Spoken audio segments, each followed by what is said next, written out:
Morning, Denise. Howard, good morning.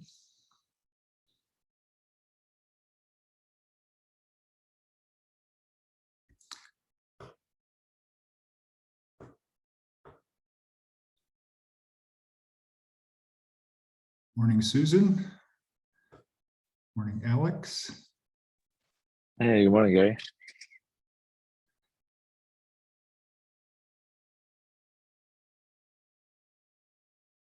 It's a lovely background there, Susan. I like the change of pace. Hope you're muted. I can't hear you.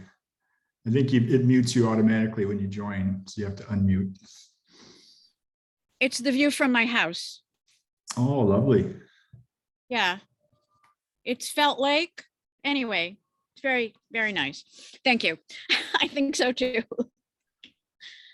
Yeah, it's I love this weather right now. This is my favorite kind of weather. So I'm Me too. outside most of the day too, when it can be. Morning, It's Craig. actually drizzling a little bit, but anyway.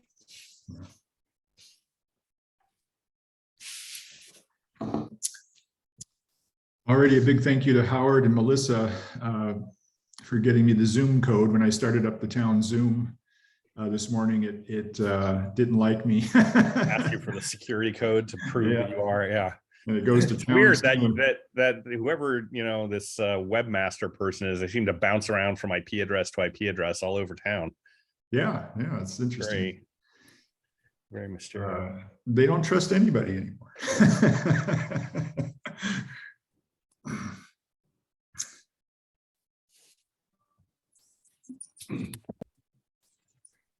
So we should have a quorum today. I know that Fred will be joining us late and Susan has a hard stop at 10:15.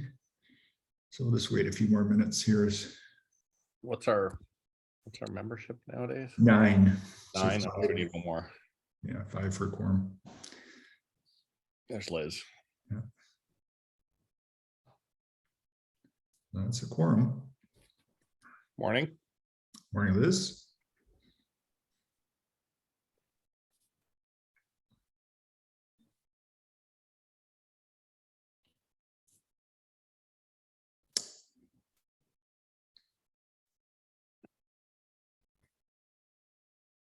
We'll give one more minute for people to join. I think they're probably trying right now.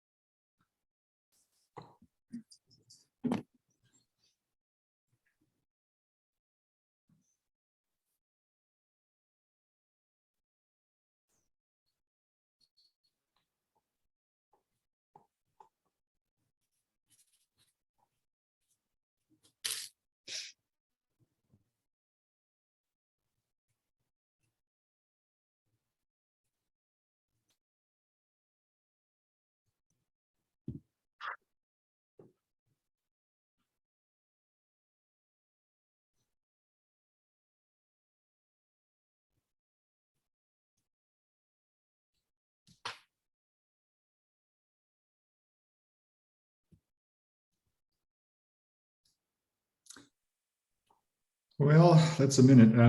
We have a quorum. Let's go ahead and get started. It's 9:02 on Wednesday, September 21st, Trails and Paths meeting. We are being recorded. That's a new feature in Zoom now, is that it automatically records our meetings once we start up the host. So just fair warning. We've been advised by Melissa, our town clerk, to from now on really stick to the agenda because we are being videotaped and there will be the ability to go back and look at everything we talked about. So, but I think this is a good idea and I think it'll be helpful in some other ways. So I'm not opposed to it. Just want to make sure everybody knows about it. So our first item, we'll call to order. We don't really do a roll call here on Trails in the Past, but we have a quorum. Jacqueline's just joining us. I see Barb just joined us. Good morning. So we'll move on to item number 2, oral communications for items that are not on the agenda. This is an opportunity for the public to weigh in on items that we will not be discussing today. I see we have 2 people joining us this morning, Craig Sander and Denise. Do either of you have any comments for things that are not on the agenda this morning? Nope. Okay, great. Thank you. Okay, then I will close public comment period and move on to item number 3, approval of our minutes from our July meeting. You might recall we did not have an August meeting, so we're approving July's minutes this morning. This is our chance to give Ellie any feedback for changes, edits, deletions, modifications before the minutes are approved. Do we have any? I know that Liz sent some in already. Thank you, Liz. So Ellie, did you get Liz's updates? It looks like you're muted, Ellie. I don't know if I can unmute you. No, I cannot. Can you hear me now? Yeah, there you go. Okay. Yes, I did. I'll talk with Liz about clarification of those couple additions later. Thank you. Okay. Liz, do you want to briefly go over those so we can vote on them to approve the minutes? Sure, let me pull them up.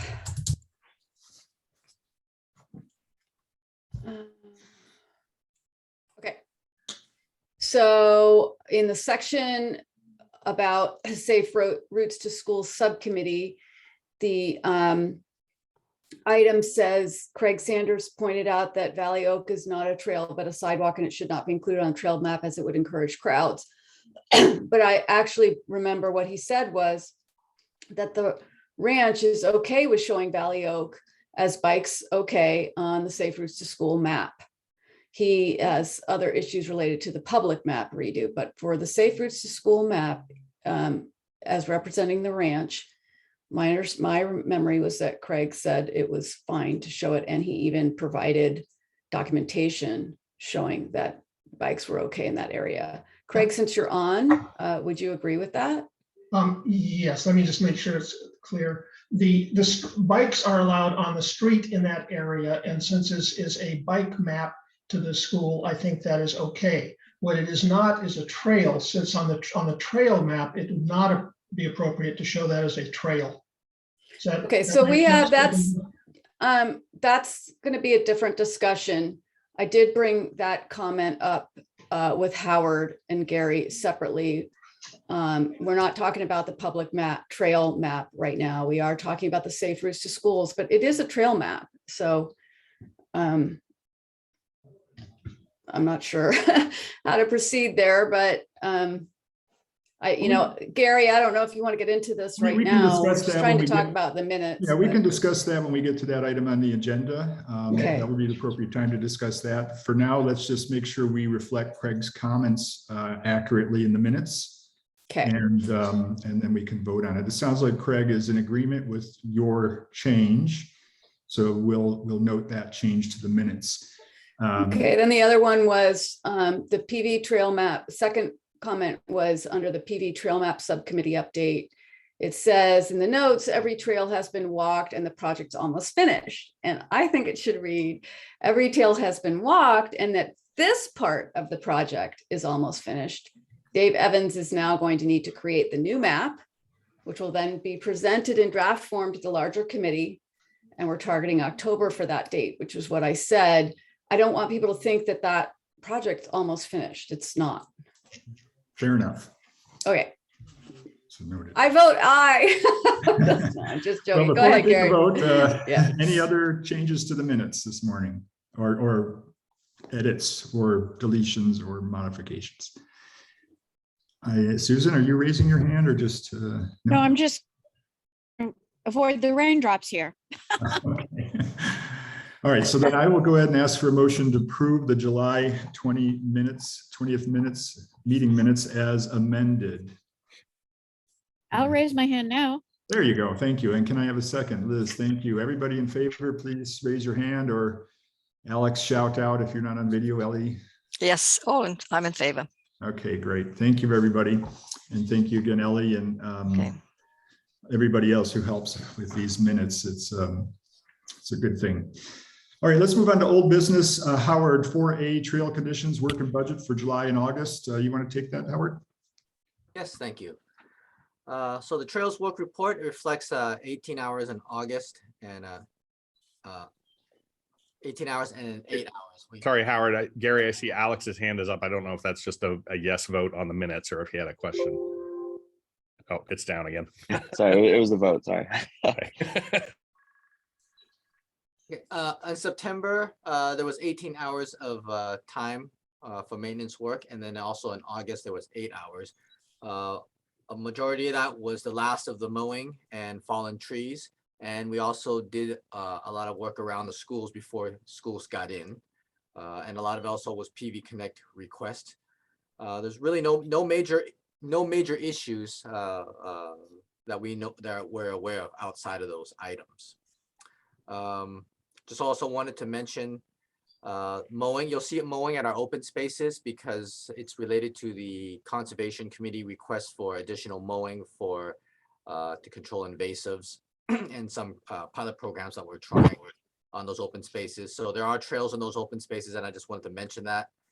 Once again, we worked around the schools before they got in. They got in a little later today, this year on September 1st instead of the usual 2 weeks earlier, I believe, or 1 week earlier. We did also have a clap in to welcome schools back on September 2nd along Patola Road there. And I know there were 3 council members that showed up where I was near the Priory, Craig, Jeff, and John, and that went really well. Let's see, Rosati Field parking lot. You might have noticed some work there. I did report there before that they were doing some improvements to the surface and also removing the pine trees and cleaning up some of the barbed wire. That continues, and there may be some trail, the trail that goes through the parking lot there. There may be some questions that come up on potential improvements or that maybe involve sightlines too. And I'll touch bases with Gary on those and getting enough clearance in that area for horses. Our crew has been really working on Zot. There was a busy week last week because we had a concert and then Zots to Tots on Saturday too. So it's really just prepping the facilities and the streets for that. Other work, fire mitigation work is still going on. Right now we're working on Golden Oaks and Los Trancos, and you've probably seen the crews out there on Thursdays and Fridays. We still continue to do fire mitigation work. Let's see, the biggest item upcoming for Public Works is our annual road resurfacing project. And that starts it started already, but the slurry seal portion, which is the most invasive portion, starts this Friday and continues through all next week till Monday through Friday of next week. And if you want the exact streets and exact schedules, you can find that on the town's website under Public Works projects. So that is my report. Thank you. I have a question about the road resurfacing. This has to do with the part that I'm seeing on Cervantes near Peak. And the curbs that are being put in are much bigger than the former curbs. They're kind of aggressive looking. They're black instead of gray. And they're probably a good, I don't know, maybe half an inch higher. Do you know where I'm talking about, Howard? And I'm wondering if this is going to be the new curbing standard. No, we have different standards in town. It's either a 4 or 6 inch, and it's tough because we have to match. We try to match what's adjacent to that area. And in that case, that corner had a 6-inch curb. We only replace curb where curb is needed. We try to reduce the amount of curb that we have, but in that corner, traditionally, there has been a drainage problem, and also the dirt from that corner, because of the incline, has always sloughed off into the road. So, Okay. That's why the curb is there. And that to prevent that. Yeah, that was a 6-inch curb, and I would love to put 4-inch curb everywhere. Unfortunately, it was a hodgepodge of curb there. Yes. How traditionally, a little bit a history on the town did have 6-inch curb, but a lot of times when we did a 2-inch overlay, when we then that basically reduced the curb height to 4 inches. But that's what I try to put these days is 4 inches or no curb unless it's needed. And in that case, there was so much sloughing throughout the years that we put the curb back. Okay, thank you. Howard, where is this area you're talking about? Cervantes and Peak. Thank you. And we could always modify it later on. And as to the color, all curbs are asphalt. After about 6 to 8 months, the black will turn gray. Oh, okay. I didn't know that, but thank you. Okay, thanks for that report, Howard. Any more questions for Howard before we move on? And it was a short stretch that it was just a Exactly. short stretch around the corner of curb. Thank you. Great, thanks again, Howard. Okay, we'll move on to item 4B, Alpine Trail Safe Routes to School Subcommittee update. I'll turn this over to whoever on the subcommittee would like to give that update. I think we're going to do a two-part. Jacqueline has a presentation that we need to make, and then but before that, there's, as you all know, there's different parts to this project. Last time we didn't meet in August, but in July we presented the new map for Safe Routes to School, and you were to give us our feedback for it by September 6th.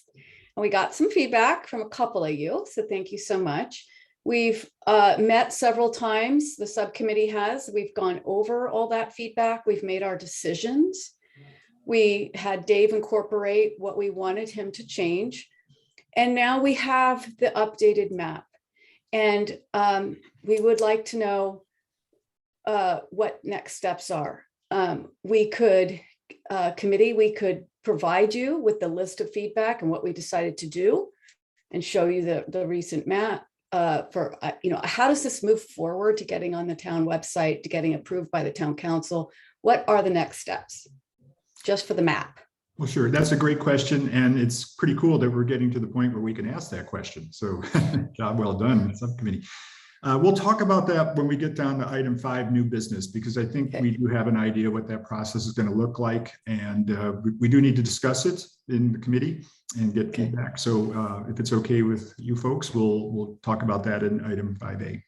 Great. Okay, then I'm going to turn it over to Jacqueline, and she's going to present on the next phase of the project, which are the physical and signage recommendations for the trail, safe route trails. Okay, thanks, Liz. So let's see. All right, I have the presentation here. I think I just hit share screen, correct?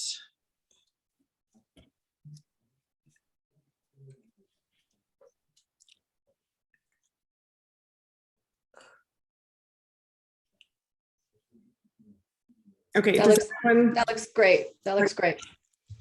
All right, perfect. So today, our subcommittee, we have a presentation on the proposed signage improvements and physical trail improvements as it relates to safe routes to school.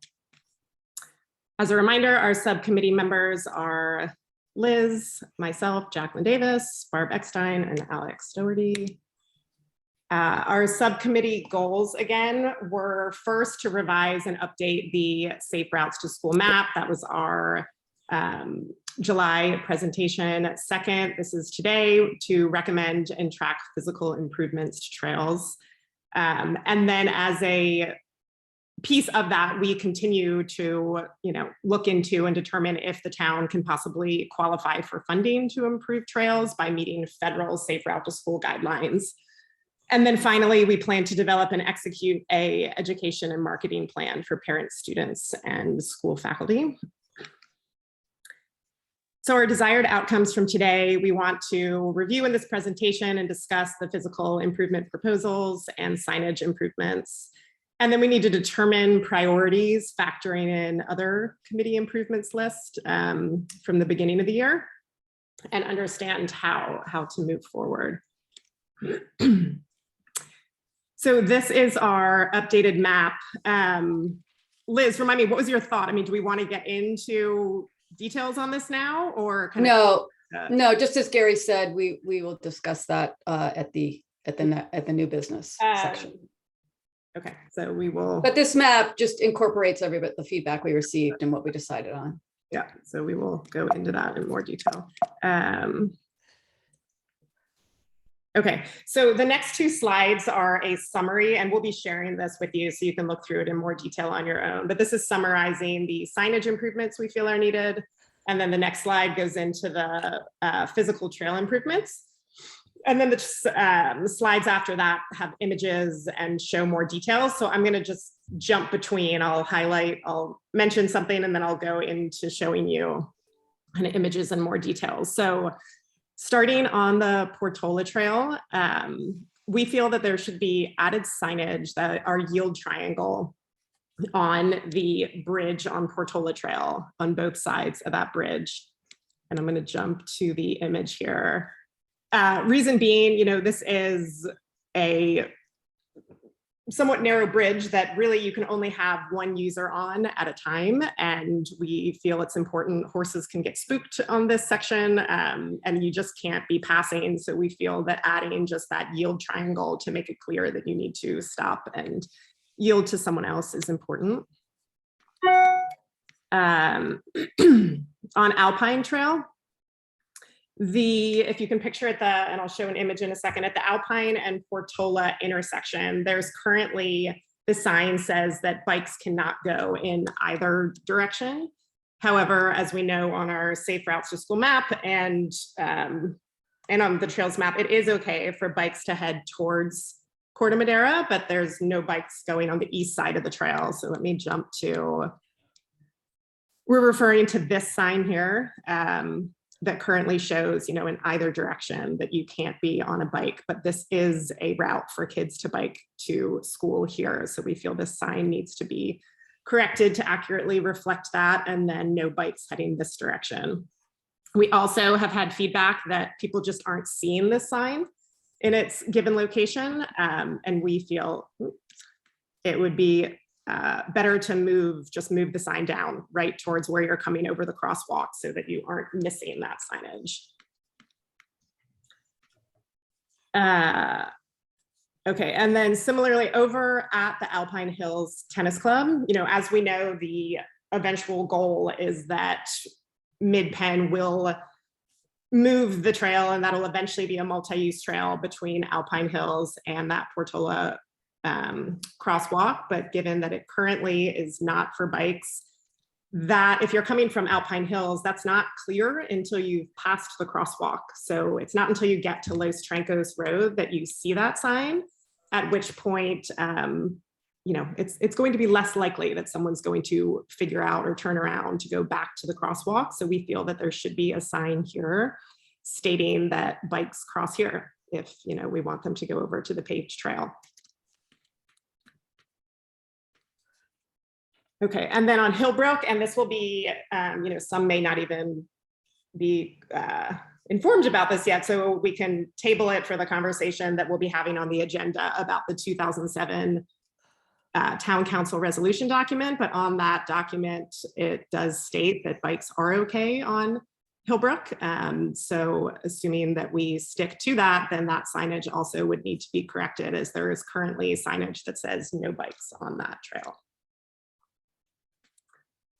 So those are the signage improvements we recommend. As far as physical improvements, we will start with on Portola Trail. So this first item's already taken care of, but we did suggest some bush pruning to improve sight lines that just made it hard to see kind of around the bush. That was completed. But we were told that in general, pruning for sight lines is not considered a priority. However, we feel that should be on these multi-use trails, especially, should be seen as a priority. But anyway, thank you for taking care of that. And next is one of the highest priority items that we've identified is where there is erosion and a really narrow trail on Portola Trail by the Westridge telephone pole. And I will jump to. So here where this car is, that is Westridge coming over. And if you see in this images, there's just currently been some erosion and you're kind of forced into a pretty narrow ditch if you're on a horse or if you're on a bike. And as we know, this is the popular road biking lane right here. So I've been on this with my kids, and yeah, it is one of the least safe areas I've found. So we would like to ask and look into, can this erosion just be filled? Can this be flattened out so that you have more width to be on? And then because of this telephone pole, it is just a narrow section, and yet there's kind of this openness on the other side. And we were wondering if the trail, if it could be cleared so that you could go around the other side of the telephone pole as well.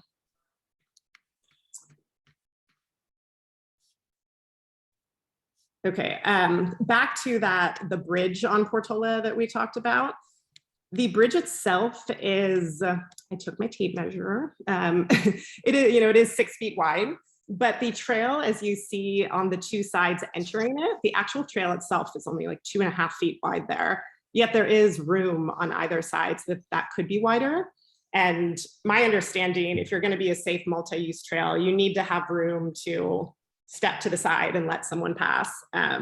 And this just feels like an easy enough area to clear away some of this grass and make it wider so that you are able to actually step off to the side and let someone pass you here.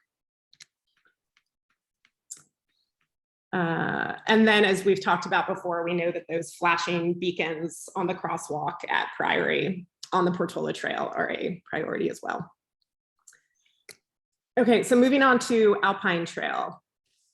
At that Portola and Alpine crosswalk that we were talking about, I'm going to jump to show you some images, but it, hold on. Okay, so at this intersection here, there is currently a some wood barrier that comes up to, and you can see me pointing to right about here, but then where the red circle is, there's no longer any wood barrier, yet you're still, this is, kids trying to come to that intersection, and there's still a drop off there. So we feel that just this wood barrier should be extended. There should be more added coming up to the crosswalk so that you aren't able to kind of fall off as you're trying to come into the intersection. And there's some examples further on the Alpine Trail where you can see there's either rocks or there's logs that are in place for, I assume, that reason.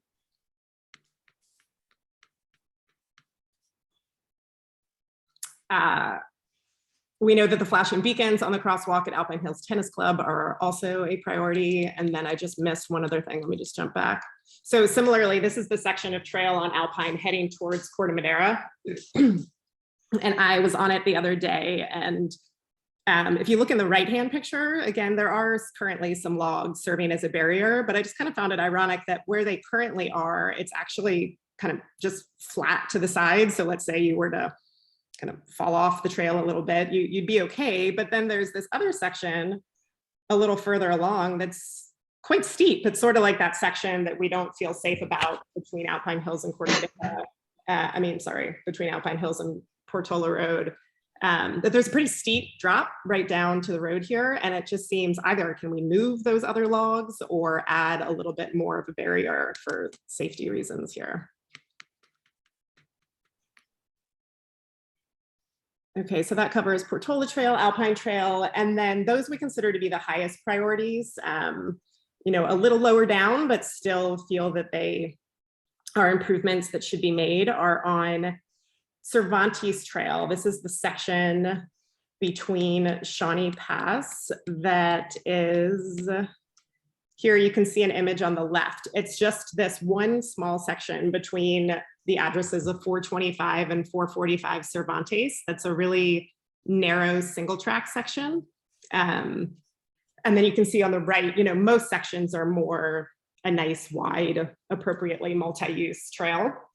So given that it's just grass on either side, it just seems that this could be a pretty low hanging fruit to widen that trail, especially as we know when the grasses are long on both sides, that's very narrow to be considered multi-use. And then on the Portola Trail, two other sections that have to do with width is one, this is the section from the windmill at Georgia Lane heading towards that bridge we've talked about, kind of heading up towards this redwood tree. And currently, right, there's the fence on the one side, there's a slope on the other side, and then the trail itself, there's just not room to step to the side to let someone pass you. And this is a popular multi-use section. So your crews, Howard, would know best, but our question is there room at some point to kind of cut into the hillside or to get just a little bit more width in this section? And then the last section, again, lower down in priority, but nonetheless feels like potentially a low-hanging fruit, this is by the Sequoias Retirement Community, another popular multi-use section that it's only 2.5 feet wide in this section, and there is just flat grass on both sides. So it just would make the trail safer and easier to pass when that grass is long on both sides if the actual trail width were wider here.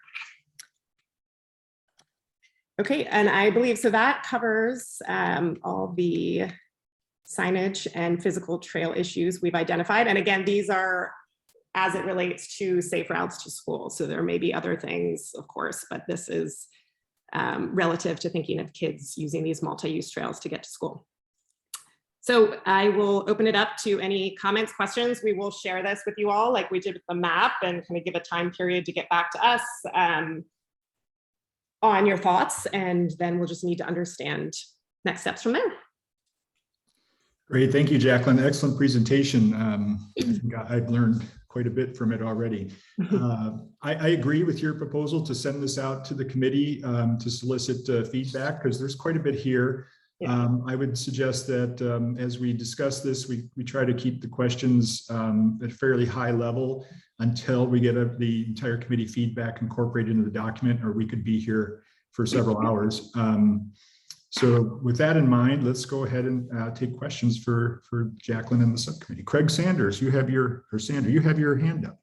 Yes, my questions really go back, Gary, to that discussion we were having earlier with Liz about showing this as a path. So you might want to save that till after you cover, if you want to, until after you cover the trail improvement areas. Okay, will do. Any other questions then for Jacqueline and the team? I'll make one comment, and that is the medium priority section there on Portola Trail by Georgia Lane. I think that should be moved to a high priority. And the reason why I think so is because based on personal experience, when you ride a horse down through there, if you do pass a person, I've never had to pass a bike, fortunately, but when you pass a person even, you kind of pin them up against the fence. And it's a real dangerous situation to be in when a hiker is pinned against the fence and a horse goes by. Because if the horse were to go up that embankment at all, they could come right back down in a pretty uncontrolled way. And if anything else happened, the person can't get out of the way. They're locked against that fence. And so for me, I would suggest that that's a high priority. Gary, so one of the things that the subcommittee was, struggling with and thought maybe was a good next step is once we get the feedback from the rest of the committee, we need Howard's group to size some of this so that we know how much funding we need, because that also will kind of, I think, sort of affect we want to do priority. We rank the priority by safety. And then if the committee wants to see, okay, great, that's safety wise. And for example, Gary, we could put this up into high priority from a safety perspective. How would these rank financially, right? Like as Jacqueline said, are there some low hanging fruit that we could get done with the budget we have, et cetera. So one of the things we're kind of missing is sizing of this financially. And then how that relates to, as Jacqueline said in the beginning, to the list that the committee already put together for 2022. I don't know if there's an update on that where Howard's group stands with that list, but that would be also kind of a next step. Like, how does this fit in? Yeah, those are great. Hopefully that kind of adds to your comment on prioritization. Yeah, good questions. Howard, do you want to weigh in on that a bit? And what you would like to see from us to be able to go out and do your scopes and your estimates and things to implement these changes? Yeah, I'll have to take a look at this list and digest it and kind of rank and determine what the issues are and how to resolve it. Some of these are structural, like for instance, on this slide here, I can see that the trail was probably put in here originally potentially as a equestrian trail with not the mind that we're gonna have the volume through here, because this topography here, obviously, it's very hard to widen here. It's gonna involve a retaining wall or getting more right of way from the neighbor over there. So there is gonna be some, the trails have been laid out for decades, and without the volume and this type of traffic in mind, and some of these we have to relook at and go, okay, is this the right place for this trail? How do we make it right according to the standards that we want right now? So I'll have to take the list and digest it, and maybe work with you, work with the chair, and go through priority and assigning some rough range of costs to them. Okay, and I think there's some opportunity here to, maybe address this in a different way besides throwing a lot of money at it, and that is we could treat it like a bridge, a one-way bridge, and put the yield signs on it or something like that. I'm not entirely in favor of draining the town's budget for years in order to deal with issues like this, because this right here could be thousands of dollars, I would imagine. But I am in favor of finding creative ways to make the trails work for everybody safely. And I don't know how better to say that, but I think that might be necessary in order to make all this work. Jacqueline, go ahead, please. Yeah, just one other thing that, didn't make it into the slide here, but that I personally noticed. So if you look at the right-hand picture here, where this large redwood tree is, one thing that crossed my mind, understanding that there may be some difficulties widening after you get past the tree, there is, room on this other side of the tree. The path goes to the right of it in this image, right? But there is room to the left, I would argue, that at least would create that place where it's like, oh, I see someone coming, I'm going to move to the left of the tree, you're going to go to the right of the tree, or vice versa. That was just one thought of another way to give an opportunity to yield to someone else. Kind of like a trail turnout, is that what you're suggesting? A little? Yeah, so, if you're seeing this redwood tree, is right now the trail goes to the right of it, but you could almost have, it's like a roundabout around the tree. you know, like you could have to the left of it where you see that yellow post coming down. There is room over there that you could make that part of a trail too, so that the trail goes around both sides of the tree. And it just, to me, feels that would, then if you see a horse or someone coming, at least you have a place to move and wait for that person to come. It's just maybe a quicker option of something that could be done. Gary, Ellie here. I think your suggestion of yield to oncoming traffic would serve that purpose, because we ride in mid-pen and Razorback is 2 feet wide.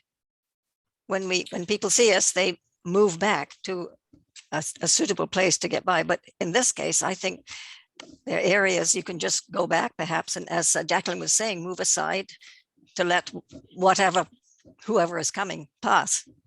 So maybe just Gary, like go ahead. So to keep it at a high level, because we could have, as Gary said, this discussion on every slide.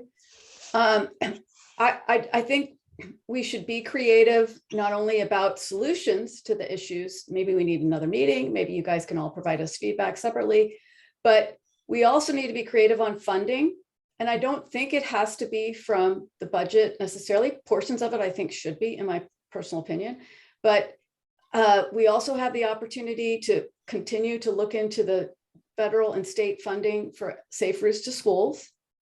And we also have the opportunity to look into PB donates for certain sections of safe routes to school trails that parents, for example, might be a constituency that would like to donate to get a particular issue related to their route to school fixed.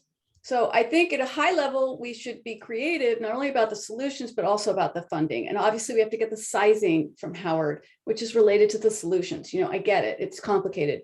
But how do you want to proceed, Gary, with regards to feedback on each issue? Like you said, we can't have, you're particularly interested in slide 18. Somebody else might be particularly interested in slide 19. How do we do that? Well, first of all, lots of good ideas coming into play here. And I think that's great, because I think we want to balance, the perfect and the right ways to fix all these problems with, a timely way to fix them and get the kids going to school. So I think we may implement some of all of these, we'll see.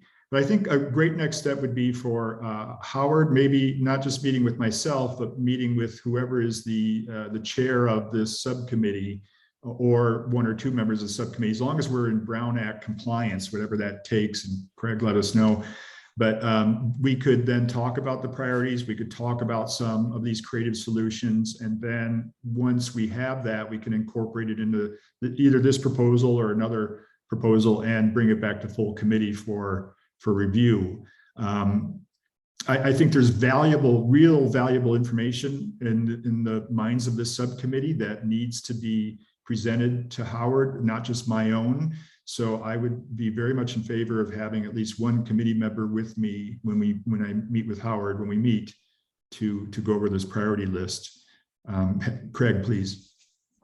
Yeah, from a Brown Act point of view, since you're not on the subcommittee, Gary, it would probably be better for two members of the subcommittee, for example, or the subcommittee as a whole to meet with Howard if you were to do that, rather than adding a fifth person, which then starts creating the potential of having serial Brown Act meetings by accident.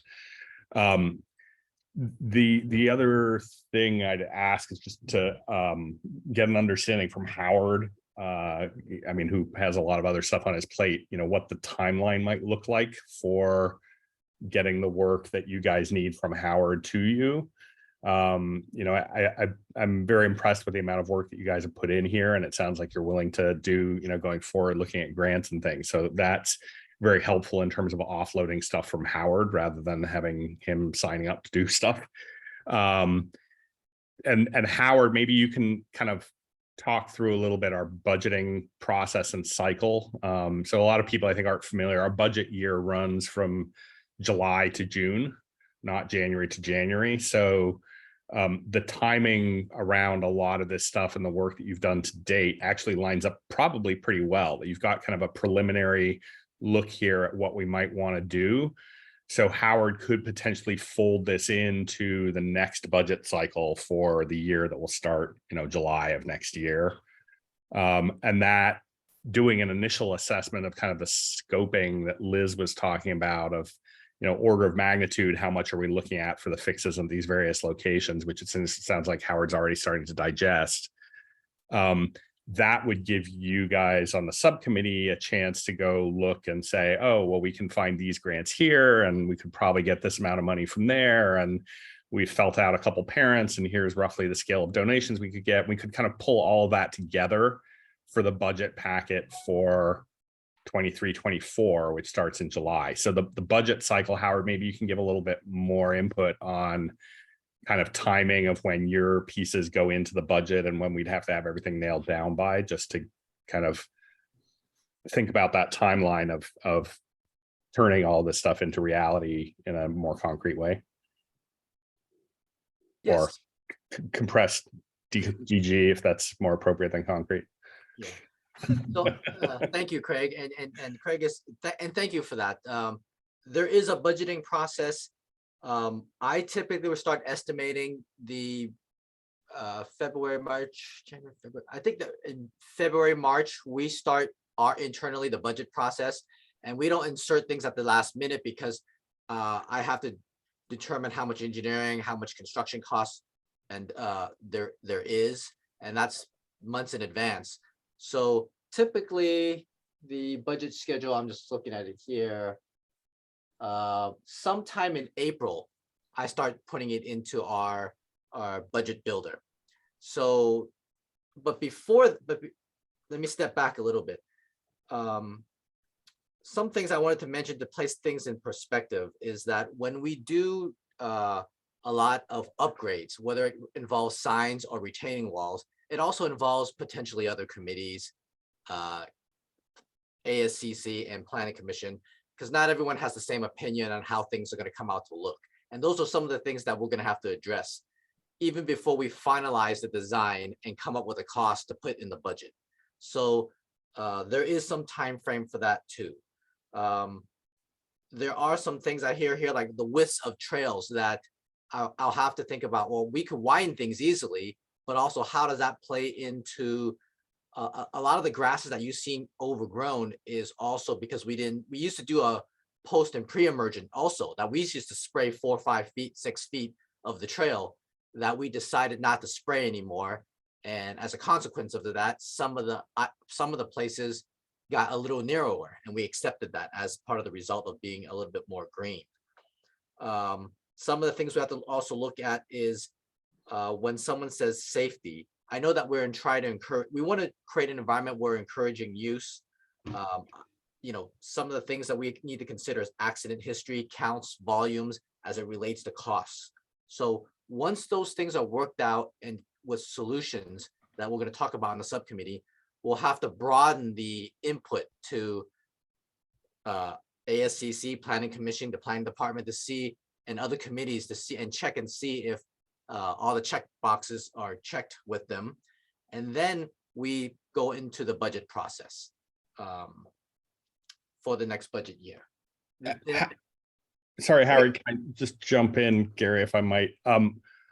Would it be possible to kind of do a sort of rough scoping, you know, with your best guess, so that the committee could start, you know, look at the sort of total number that we're talking about and start going and looking out at funding sources, so that while, you know, the cost side and the design side is being worked through the other committees and through your process, they can start saying, oh, okay, the target here is $100,000 or $200,000, and they can start going off and doing the work on the revenue side to figure out, you know, where's the best place for the money to come from, so that then, you know, hopefully the two of those processes finish around the same time, and then rather than being pushed out to the year after, we can kind of parallelize the two sides. I don't know if that this is a little bit sort of new territory, or at least something we haven't done in a while, where we're kind of coordinating with the committee to look at potential revenue to help pay for stuff. You know, I think most of the time as you're doing your budget, you know, you are considering obviously, you know, what the costs are, Howard, but you're less often, other than when we're doing, you know, specifically writing grant proposals and things like that, looking as much at the revenue side. And you do that a lot of the time, but in this case, you know, I think that the committee sounds like they'd be willing to step up and do some of the work to go find opportunities for the revenue. You know, let me just chime in on a couple things here. So one, I'm completely okay if the subcommittee meets with Howard without me present. I think that's probably the right thing to do. I can catch up with Howard one-on-one afterwards and provide any feedback he needs from me. So that's fine. Does Howard count as a person on the committee for Brown Act purposes? No. Okay, thank you. Yeah. And then I think maybe what we should do, because I want to have a large consideration to time frame here. I don't think we can really delay the entire project on a funding source for a particular portion of it.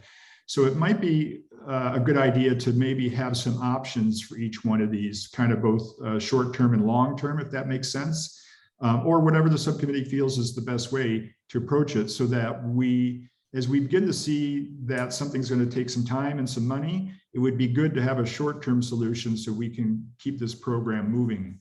And I think we can do that. I know it's a little extra work, so maybe what you guys can do in that meeting is to come up with a couple of options for each one of these, both cost sensitive and time sensitive.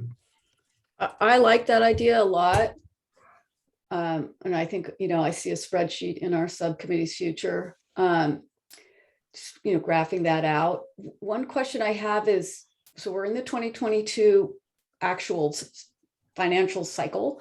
And I know the committee, we had a list that Joe Coleman kept of, you know, and I know we put in for budget for 2022.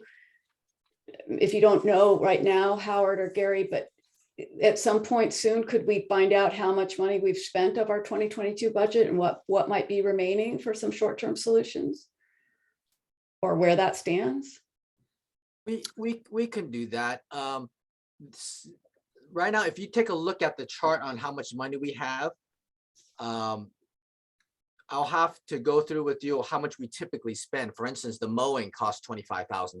So I think if we can go down, the budget is not in, the budget's not in here this time, correct?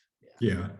Liz, I would just guess that we wouldn't have a lot left because the way the budget was done last year was, earmarking for very specific projects. And so we would have to probably rob Peter to pay Paul. I think our best, chances for money will be in the next budget starting in June of next year, 23, 24. Okay, and then the sister question to that is, could you distribute the list of physical change priorities that people put in and we agreed to at the beginning of the fiscal year for this committee so that we can figure out if some of these were already prioritized? So Joe's not here today, but I think sorry. I will follow up with him on that. I've got a couple of things to talk with him about anyway. So I will follow up with him because yes, I think we need to probably merge the two into a single priority list, right? That makes Great. sense. Yes, great. Okay, great. Okay, great. Any other feedback before we move on? We're going to try to stay on time here. Is now a good time, Gary? Let me bring back up my agenda here. Okay, so let's get done with 4C first, Craig, and then we'll do that under 5A. It's fine. Okay. Okay. Okay, great. Thank you, Jacqueline, for that proposal. Well done and appreciated. Let's go to 4C. I don't know if we have an update here. I don't recall. Do we have an update for the town trail map? Yes, we are. Dave is putting all of the comments that we had for him back into the draft trail map. As I mentioned previously, I've talked to you and Howard about Craig's comments related to Valley Oak. We will be coming forward with our draft map soon, maybe October, maybe November, for the committee to try and look at and give feedback, et cetera. So it's going really well.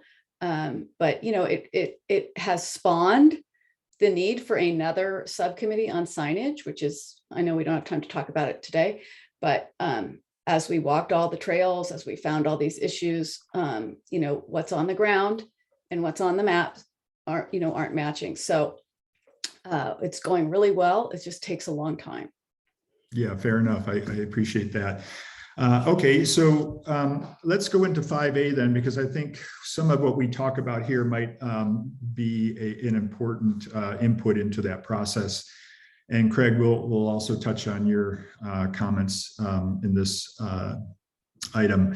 I attached to the meeting packet a town council resolution that was passed. I don't know how it got we're the 2352. I guess that's a resolution number, Craig. Is that what that number is?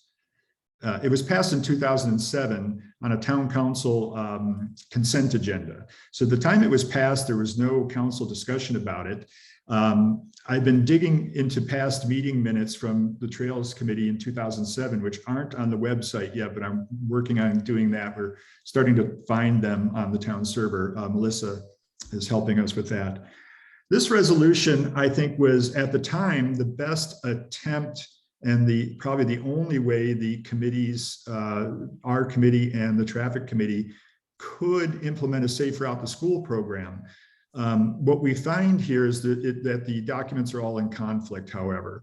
The resolution doesn't match the map, which doesn't match the signs. And so as part of our effort, I think it's incumbent upon us to fix that, because I think we've learned a lot since 2007 and how this program works, how Safe Route to School works, and how bikes on trails work in general. So we have a lot more information to work with. We're also operating in a time where I think expectations of committees and the council are that, well, we can't have documents in conflict anymore. So we have to figure that out.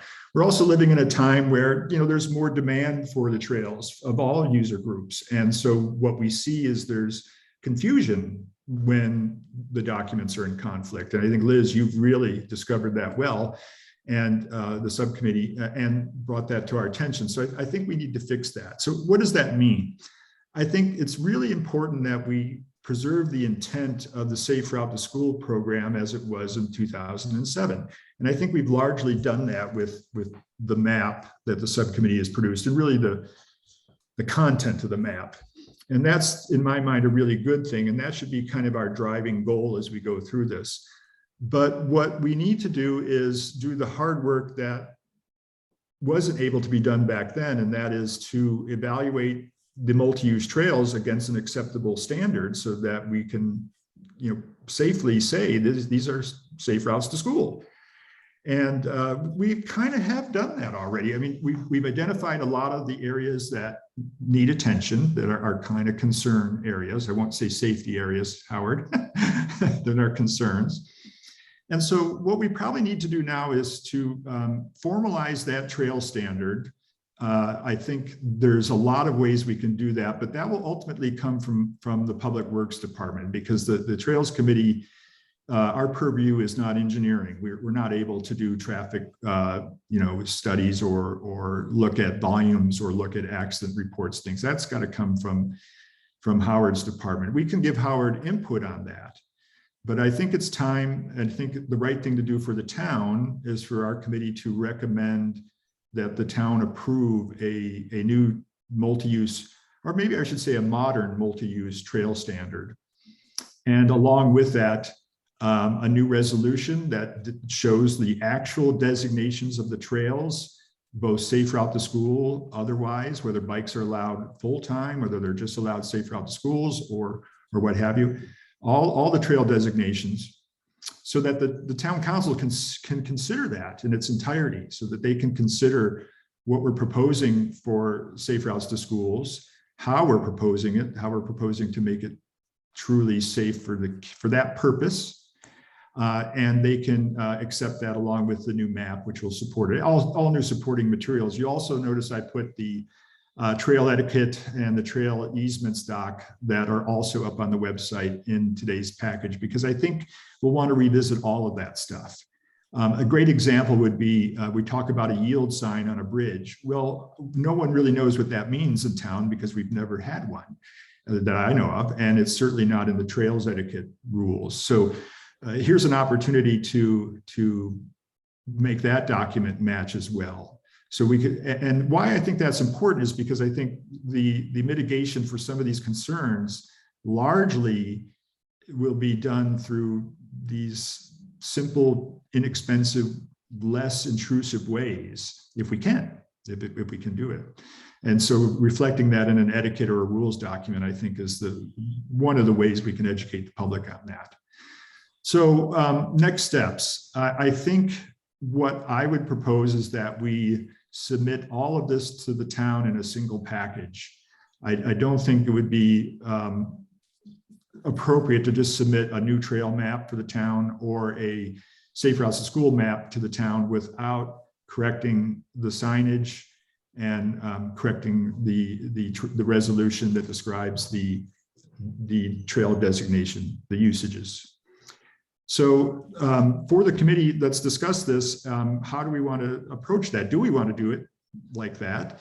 And if so, how do we want to do that? Do we want to create a new subcommittee to work on that? Would the current subcommittees like to take on that work? And maybe talk a little bit about timing too, because again, if we go to do a modern multi-use trail standard, which I think we have to do, it could take a while. Because Howard maybe can weigh in on what that would involve, but I'm guessing it involves civil engineers, traffic engineers, maybe leveraging off of work that's been done by other municipalities or like Mid-Penn and other organizations. And then once we have all that, we'll submit it all to the town council at once. And I'm guessing it's going to garner a lot of discussion, which is the right thing to do. And along with our two new maps, a new resolution, and a proposal for updating the signage.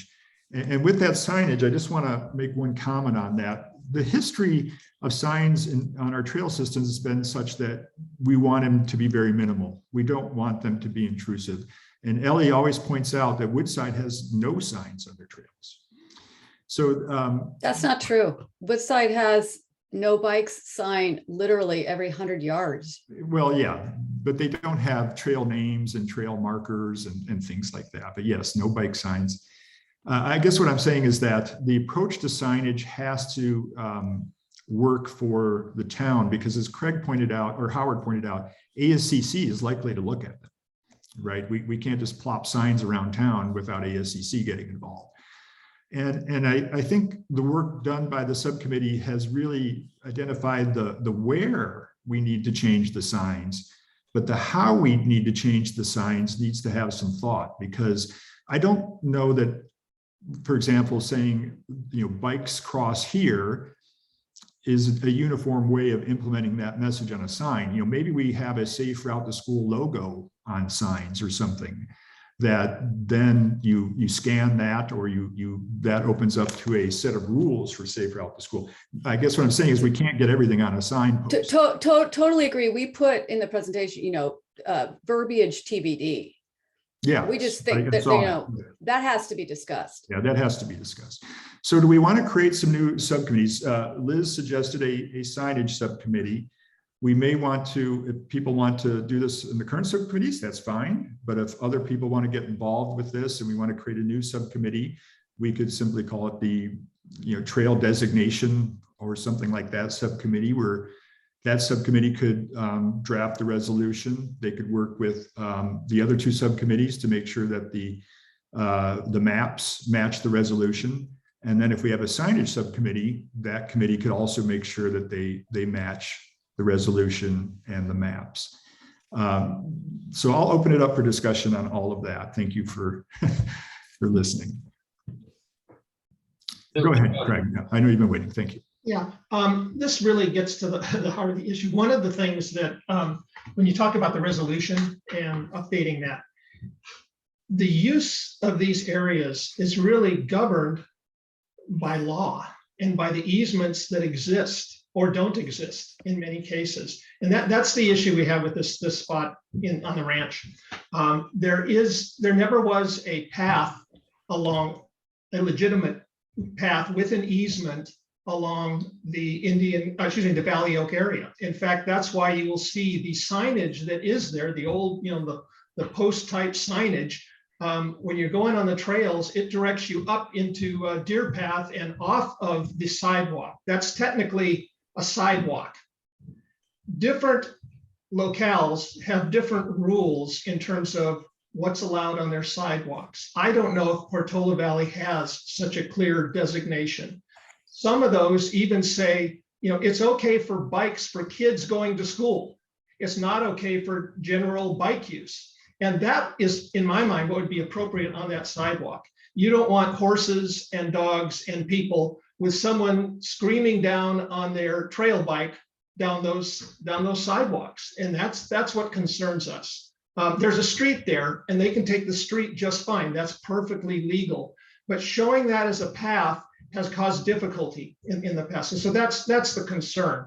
But for this larger question you're asking right now, one of these subcommittees who's going to work on the resolution really needs to look at each of those areas and look at whether the town has an easement in that area for the actions that are being prescribed. Because in most cases, you're fine. In a few cases, like that path, they don't line up. And that's why in the 2007 resolution, you don't see Valley Oak there. It's not listed as a path. Well, thank you for that feedback. I'm not familiar with that easement there, so I personally don't have much to offer. I think Howard would have to look into that and get back to us as to how those easements work. I'm guessing it's a road right-of-way easement. Is that probably what that is? That is what it is, yes. Yeah, so those are definitely outside of our ability to decipher and to make decisions based on, but we would. And that's why I didn't think it should be shown. It definitely should not be shown as a trail. If it is a safe path for kids, if kids are allowed on the sidewalks, and I'm not sure what the legal standing is in Portola Valley for that. Okay, well, points taken, and thank you for the input. I'm going to ask that Howard look into that, if you would, Howard, and maybe we get back to us at the next meeting and we can talk about that easement in relation to the new town trail map, because I think that's a great place to start, that we understand how that easement works. And then we can go from there, Craig, if that sounds like a good plan. If you speak to me, Craig, yeah, that's what you start. Yeah, Craig, yes. Okay, thank you. Other comments on this new resolution subcommittee in process? Yeah, I would recommend not doing a new subcommittee for this. I think this has to be done out of the maps subcommittee, because at the end of the day, the map ties all of this together and is our primary mechanism of communication of all of this to everyone. And it seems very inefficient to start up a new subcommittee that's going to get all the context on the maps, because like the map has uncovered so much of this, and I would put the map subcommittee in charge of tying this all together, because ultimately the map can't communicate anything that's in conflict with this, and so that would be my push. Well, that is good feedback, and I think I don't disagree with that. My only concern is we don't dump too much work into one subcommittee and be asking just 4 members of our whole committee to do all of the work. However, I'm completely okay if that's what they would choose to do too. So Jacqueline, you're patiently waiting, please. Oh, I think you're muted still. Yes. Oh, sorry, thanks. I think I do agree with Fred, as much as that does put some more work on us. I think it's just to suddenly put new people just in charge of that aren't on the other committee. I just think there's like a context that's missed, and it really, anyway, I agree with Fred that I think it does tie right into honestly both the safe routes to school and public maps, but if it had to lie with one, I guess more the public maps. And then my second question, and I talked to you about this, Gary, but I guess this is a question to Howard or Craig. Do we have, Gary showed me where, I was curious about my own property, like a link to where you can go and look at easements for specific addresses and see, like I found that we do have this old equestrian easement, even though there's no trail actually on our property. But and I looked, because of this resolution document, I looked in a trail like Hillbrook. I checked, the addresses there and where that trail goes through, and it doesn't say anything that it's equestrian only. It just says it's a path. But my question is, instead of us having to, people like me, going and putting in addresses and trying to kind of figure it out on our own, is there a document you'll be able to share with us that just shows easements for every single trail and what they say? Like, does that exist, and can that be publicly shared with us? Oh, I love that question. So before I defer to Howard, I'll just say no such document does exist. And the tool that Jacqueline is talking about is one that Howard actually pointed me to. And what it does is it shows you recorded documents against a parcel. It doesn't necessarily show you what the easement says. So it might say there's an easement recorded against this document, but then you still got to go dig up a paper easement that's buried somewhere in San Mateo recorder's office to see what the actual easement says. What are bikes allowed or horses allowed? That stuff's not included in the view that we get on that tool, Jacqueline. So it's unfortunately a very arduous and time-staking process to look at a given trail, especially a through trail like Hillbrook or Shady, where it literally crosses 10, 20, 30, 40 individual parcels, to go look at those parcels and pull the easement on each one of those and examine them. So Howard, I'll let you chime in there too, but the short answer is no such document exists. And yes, it's a lot of work to put one together. Howard. I concur with that. It is, we don't have one, and the town was incorporated in 1964, so a lot of the stuff was even done before then, and we don't know what's recorded with each piece of property. So it's almost asking someone asking, where's my property line? Someone would actually individually have to go to that property, look at that specific property, pull out all the subdivision maps, preliminary title reports potentially. It is a lot of work to do that. And why don't we have a list like that? We're a small town, and once again, it probably never transferred through when the county when we took over and when we incorporated also. So That is something I need to talk to Gary about if we want to develop something like that. And I will also, it'd be nice to get the committee's help too, to look at every individual property and look at the subdivision maps. And in some of the subdivision maps, like specifically for the ranch, it will call out, you know, equestrian, bicycle. In some cases, it doesn't. It just says for trail, and those are kind of open to interpretation.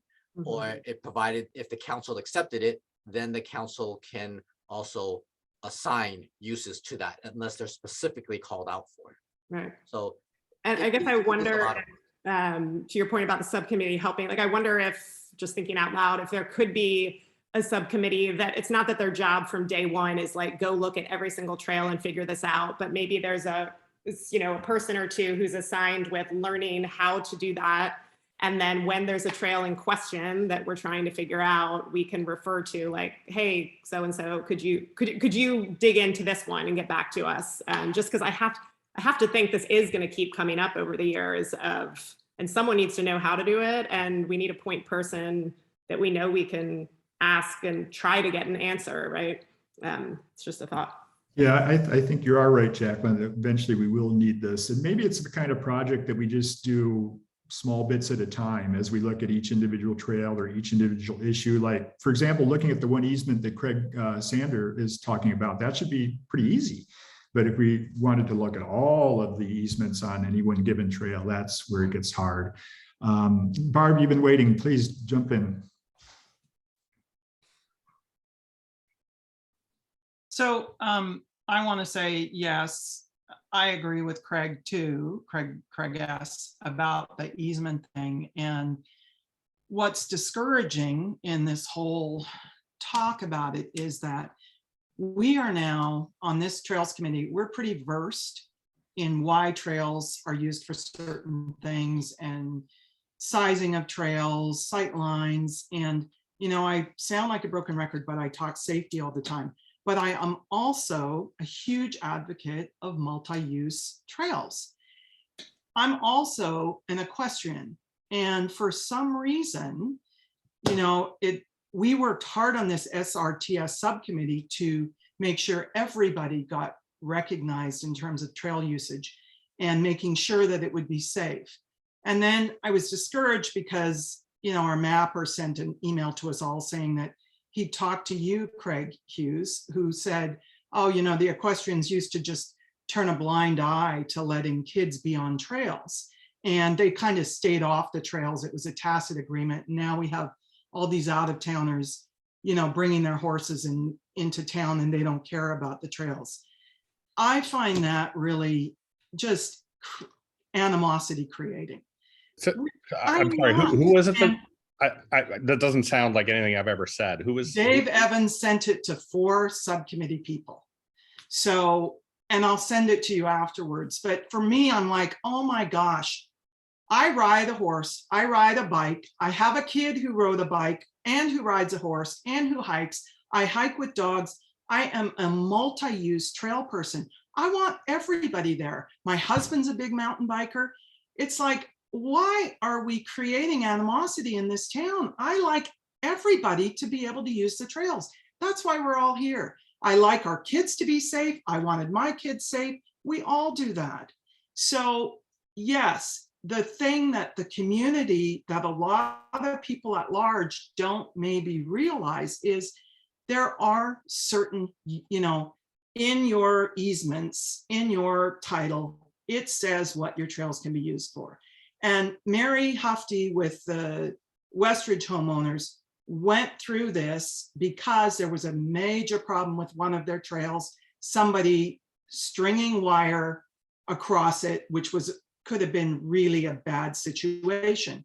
And they had to hire an attorney to figure out all the easements and what there was allowed on these easements. So it isn't a slam dunk thing.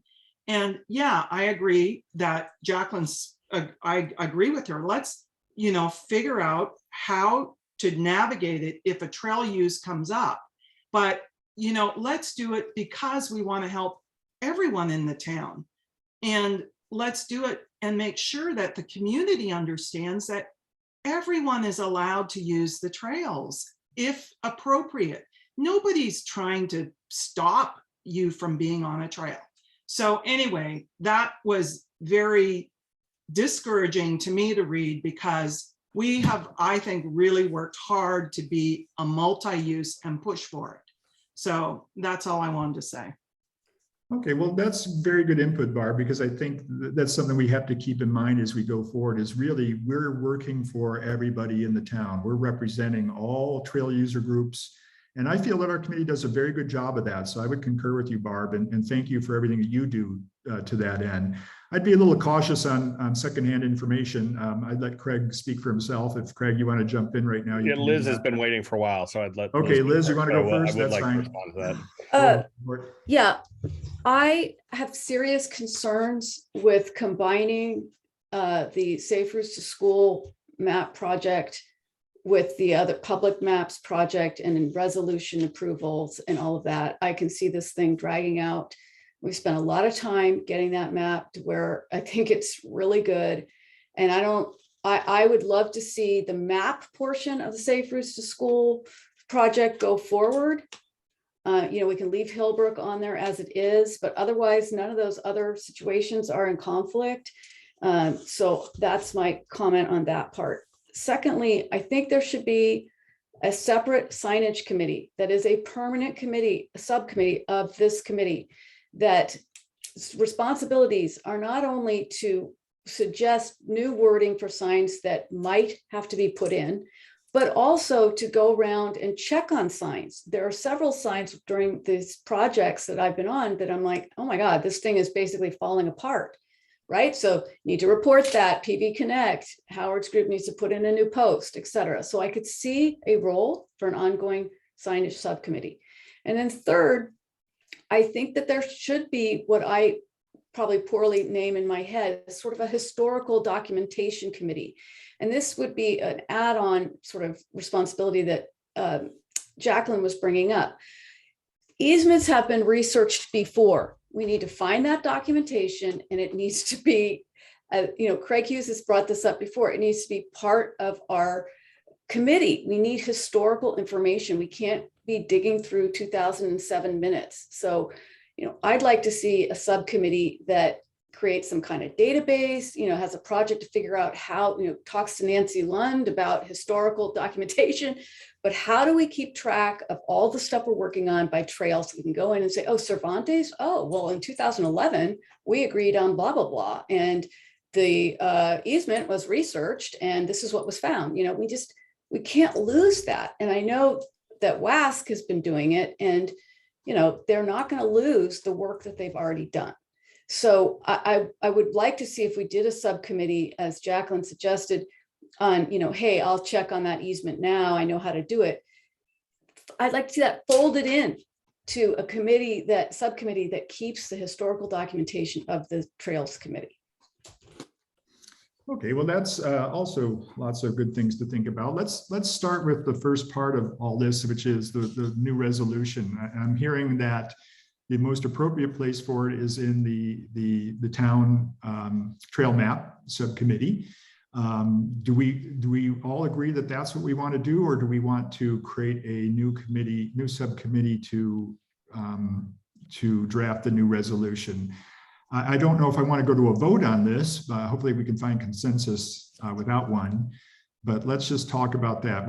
Fred, you're yay, and Liz, you're nay, and Jacqueline, you're yay. No. I'm yay for it in the public maps subcommittee. Oh, okay. I don't want to do is I don't want to hold up the Safe Routes to School map for a new resolution. Okay, thank you for clarifying. Okay. Also, yeah. I'd like to say we have a broad database in our subcommittee of all the trails, and one of the columns is use. And yes, so we kind of already have it started, which I think is what Fred. Okay. Yeah, well, I think just one point to clarify too is I think we should adopt a little bit of a done is better than perfect mantra here, in that getting a much improved version of the public map. I mean, what we have now versus the historical one versus the one that Dave has now is going to be vastly improved. It might not be perfect. I think what we're trying to do with this particular conversation is get everything aligned, and that's going to take some time. And I don't think we should let that hold up publishing the public map, publishing the safe routes to school stuff. But I do think that then the continued work of the map committee should take this on after getting the map out the door, just to be clear. You know, I can absolutely, first, I respect all the hard work that's gone into that map. And I agree with you, Fred, conceptually, that we would love to get that into the hands of the public because it would solve problems, right? I think it would solve problems. However, the map's in conflict with a standing town council resolution.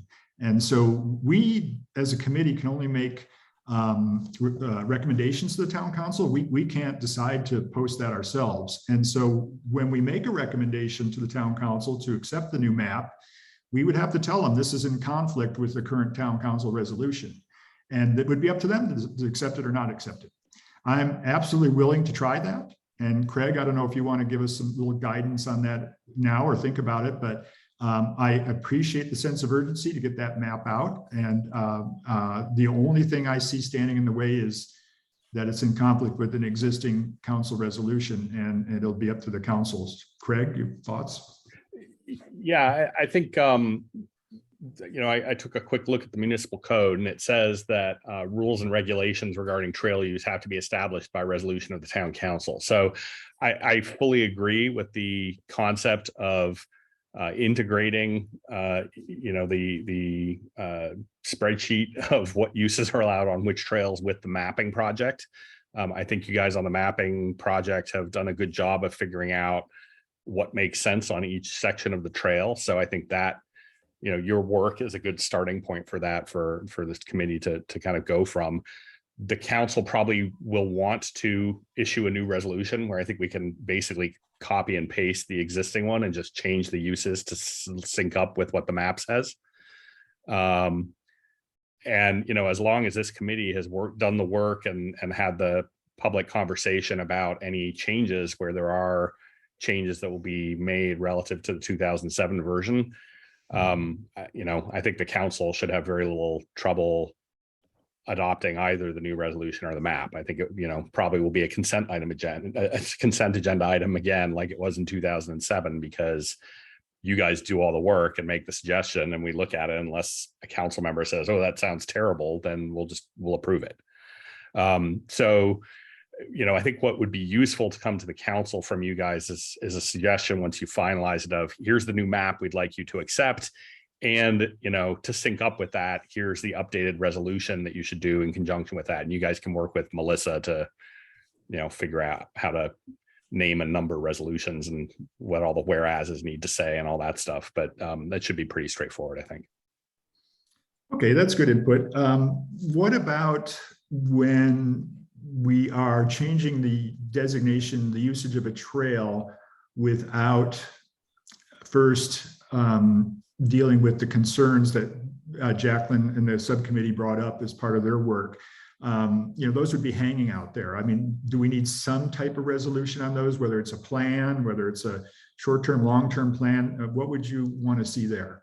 Well, if you're changing sections of trail that are on, town-owned land, then I don't think it's an issue. If it's on private property, it might not be a bad idea for the committee or the subcommittee to reach out to the individual property owners, notify them that, this is the proposal to change the usage of this section of trail. And rather than, preemptively going and pulling 300 easement documents from the county recorder and browsing through them and figuring out how to, convert the surveyor notation into GPS coordinates to look at what that actually means on a map. Just, ask the property owners if they care. And just say, hey, it used to be horses only and now it's horses and dogs or whatever the change is. And just notify them that this committee is working on it. And if they want to come to the public meeting and talk about it from their point of view as property owners, they're welcome to do so. So I think that might be just logistically the easier way of going about it, rather than spending weeks down at the registrar's office pulling the documents and trying to read through them. Okay, Craig, go ahead. You had your hand up. Yeah, a couple thoughts on Craig Hughes just said. Craig, asking an owner, let's say just a home, a private property goes by, if they're okay with that, you may find someone that says yes. Then the house is sold. And if that was not officially changed on the deed, then you really don't have ongoing permission yet. So you need to take that extra step if they're going to allow it. The other comment I was to make with what this, Fred, this goes along with what you said, you know, good is better than perfect. Is it possible now? I don't know what specific areas on the back to school map are in misalignment with the 2007 resolution. If those could be identified, then first step is sometimes it's easy to find things, to look things up, and you can just say the easement is there. Howard might already know where it is. Then you can easily go to the council and say, we have the authority to do this, the easement exists. There may be some places where the easement does not exist, and it's going to take a while. So you may just have to take that one segment out of your back to school map in order to get something in place now.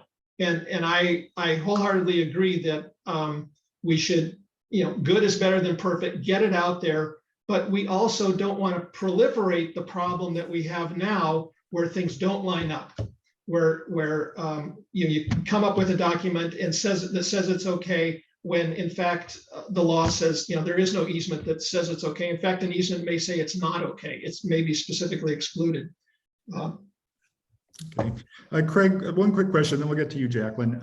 So the council, let's take Hillbrook Trail, for example. It's one of the trails that's in conflict. The town council already passed a resolution allowing bikes on that trail. So we can't, this is why I was suggesting contacting the property owners and saying, you know, the town council is planning to do X, do you object? As Craig S pointed out, you know, we can't grant an easement without the property owner's permission. But if what we're saying is, you know, to the best of our knowledge, we think this is allowed. Hey, property owner, we're about to issue this change as a resolution saying that these are permitted uses on the trail. If they, you know, think that their property doesn't allow horses, then they can say that, and we'll say, oh, okay, thanks for drawing our attention to that information about the conditions of the easement on your property, and we won't make that change. If we do make the change and some future property owner checking the documents because the current owner didn't says, hey, this isn't a permitted use and I, you know, don't want you riding bikes over my property anymore, whatever the condition might be, and here's my easement language that shows that, then we issue another resolution and say, okay, now you can't do that on the trail anymore. But I think, you know, I think in order to do this most efficiently, we should, you know, ask for the change that we want, propose that to the property owners, and if they're okay with it, I don't know why I mean, you don't need an easement to allow somebody over your property. If the property owner says it's okay, then it's okay. If a future property owner changes their mind, we can revert that. So, you know, I'm more inclined to go to the actual easement itself rather than the property owner, because number one, the property owners, they may not understand this stuff. And they may come back and say, no, we don't want anything on our property. What do you mean? We don't like that trail, because we've seen this in other parts of town. Mm-hmm. It's important, I think, for a trail that's going to be redesignated. And for all practical purposes, that's what Hillbrook is. The last time it was changed, it was done in a manner that didn't dot the I's and cross the T's. So for all practical purposes, that's one we want to redesignate. I think we do have to go to the easements and at least have an understanding ourselves. Pick maybe 2 or 3. They're probably all the same, maybe not, but let's just start with a couple and see what they say. Because one, the town's already redesignated the trail, so it's already done. 2, it may already allow for those purposes. You know, if the easement is general in its terms, then we can interpret that to say, well, we can say whatever we want on the trail. The trail's there, we have the right to pass. We can decide what passes. And we need to figure those things out. And if it helps the committee, I'd be willing to meet with Howard and pull 1 or 2 easements on Hillbrook Trail and take a look at them. Because I think Howard and I probably could do that the fastest. So Gary, if I could jump in, Yeah. My goal in making that suggestion is not to say that it wouldn't be better to go pull all the easements. I just, I think it's probably going to be a lot of work to pull them and analyze them and, read what each one of them says and figure out where each one of them runs on the map. And, they're often written as 37.9 feet at an angle of this, and then you go to that and it's from this marker that's somewhere a long way away. And if you don't have the sextant and get out there and measure things with lasers and survey it, like you still don't quite know. So there's sort of a potential bottomless hole of work in doing all of this stuff, and I don't want to load that onto Howard if we don't need to. And if you committee members want to take on some of that work, and as you say, pull 2 or 3, go down to the county and pull 2 or 3 of them and figure it out as a sort of, well, here's how much work it actually would be, then I'm perfectly happy for you guys to do that work. I didn't want to commit either Howard nor any of you guys to it if you're not volunteering. Well, I appreciate that. And Jacqueline, we'll get to you in 1 second, I promise. You too, Liz. There's another angle to this that has to be considered, and that's the legal one, really. I mean, we're proposing to redesignate a trail to multi-use that, 1, we don't know what the easements say, and 2, we don't have a modern multi-use trail standard to measure the trail against. And so I think, if we did go to the homeowners and we did this kind of that way, we'd be doing what Craig S. kind of said, and that is perpetuating, conflict in the documents. Because we're just leaving it out for some other future committee to figure out, well, our bike's really allowed, and is it okay? So I think we need to do the hard work now. I do appreciate, though, that it is a lot of work. I do appreciate we don't want to burden Howard. So maybe we can figure that out in subcommittee, come back with some suggestions on how we do that. And I'm willing to help if I can without breaking the Brown Act. But Liz, what do you think about that? And Jacqueline, your comments, whoever wants to go first. I think that's a great idea. Question for Howard and Craig. When WASC was doing this a couple months ago, right? They had, for example, an argument with a homeowner who pulled a title and said, here, you see, there's no trail. And then WASC had to pay $400 to do another title search deeper or further back and further back and further back. And they found it. They found the trail easement, but it cost a lot of money. My question is, because what happened was that easement was not carried through on the title. So my question is, does the town get to do this for free with San Mateo County? No. Okay. Bummer. Yeah, exactly. That's what my point is. And I don't know, if any of you have been down to the recorder's office, it's they've got map books that are the size of a large table that you have to physically flip through in order to find some of this information. And even then, as you point out, Liz, you might not find it because maybe the latest copy doesn't have it. You have to go back to the 1832 record to find out, when the ranch owner did something, or what. I mean, maybe we can discuss this. We could discuss it, Gary. And I don't want to take up the time, but maybe we can get a volunteer in Portola Valley who is a title officer, and would do it pro bono, stuff like that. Like we could creatively find somebody that knows what they're doing and won't charge us. Real estate agents have great, rapport with the recording folks. So maybe Jenny Kavanaugh, but Barb, go ahead. You have your hand up. Or wait, I'm sorry, Jacqueline, you still have your hand up. Let's go to Jacqueline first, then to Barb, please. Thank you. So yeah, I mean, I agree with everything's being said, and clearly we have an understanding that it's maybe a lot of work and we're not going to just go pull easements if we don't need to. It does seem for this one example on the resolution for Hillbrook Trail, there needs to be a definitive solution sooner rather than later. And I may have the wrong thing pulled up here, but I do have something pulled up. Maybe it's more just called the parcel map, but right, it just says pathway versus I have pulled up other ones of these and it specifically says equestrian trail, right? Anyway, so I mean, I can share what I have here, but my next thing back to what you said, Craig, is just, I'm a little confused. It's not that I don't, obviously I respect the homeowners that their homes are on these trails, but if I'm correct at the definition of an easement, if indeed it says that, you know, it doesn't say that it's only equestrian and it could be, as the resolution stated, Hillbrook being multi-use, does the homeowner really have that say? Because I happen to know that there is a homeowner that lives right there that gets quite angry if he sees a biker. So I know he would say to you, nope, I'm not okay with that. But I thought the definition of an easement kind of was, it's granted to the town. Like, that's not really, I don't understand why we're going to a homeowner if we're not asking to change what it says in the title. Yeah, if I can answer briefly, Gary. I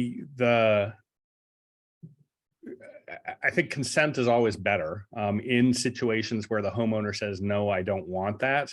Then I think we could go and, you know, pull the title for that property. But rather than pulling the title for every property along the entire trail where nobody is fighting it, you focus your time and work on those where we need to prove that we actually have permission, even if they're not giving it. And that's kind of the thing with easements, is there is a grant, or there was a grant back in whenever the grant was made. It may or may not be easy to find it. You may find, you know, the current version, and then the homeowner says, oh, but I went back to 1963 and actually I found the older version that's different, and, you know, no change was ever recorded, it just didn't carry through. So it's, you want to just kind of avoid that where you possibly can. There may be situations for sure where you can't, and the town needs to, you know, say, hey, no, you know, we do have this easement. It is our right to change this trail use. But the more you can get the property owners to just agree not to fight and save you the work, the simpler the whole process will be. Okay, thanks. No, and I agree with that. I just wanted to make sure that we're on the same page, that, like, Yeah, if there is yeah. In some cases, we may need there to. are times to push back and say, Absolutely. If they're denying our property rights, we should stand up for ourselves. okay. Thanks. Yeah, and Jacqueline, to fill in the gaps a little bit, when you have a parcel map that on there shows a trail easement or a pathway, in this case, there's an underlying instrument that was recorded, and Craig alluded to it. It's the grant. And in the grant, it would say what that pathway can be used for. It would also have the coordinates of where it exists. I don't know that we're too interested in where it exists for this effort, but I think we are interested in what's permitted. So what might have happened, and we're all speculating here, so I think we do need to pull one or two of them. What might have happened is they took the same grant and just stapled it to all the titles of every property along Hillbrook Trail, in which case it would all match and we'd only have to pull one and it would be really easy. But we don't know until we take a look. So I think we do need to take a look at least at one or maybe two. Hopefully we don't have to go down to San Mateo. Maybe we can find it a different way. So I'll take that as an action item. If the subcommittee agrees and everybody agrees, Howard, maybe you and I can just find one easement grant, the grant deed for the easement on one home. We'll try and see what it says and bring that back.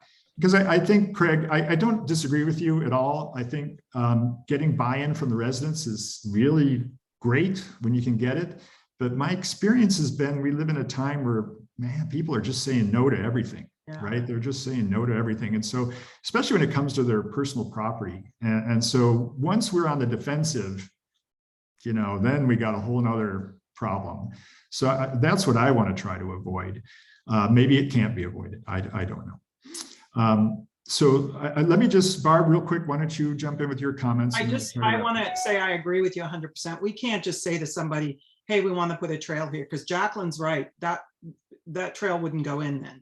There are certain areas that people are going to just say no. And let's not do that.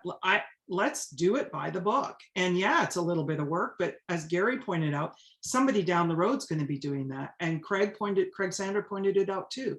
We are doing this by the book. We're not going to make work for the next group who comes along in 20 years. And they said, and the house sold, and they're like, take that multi-use trail you created and turn it into a single track again.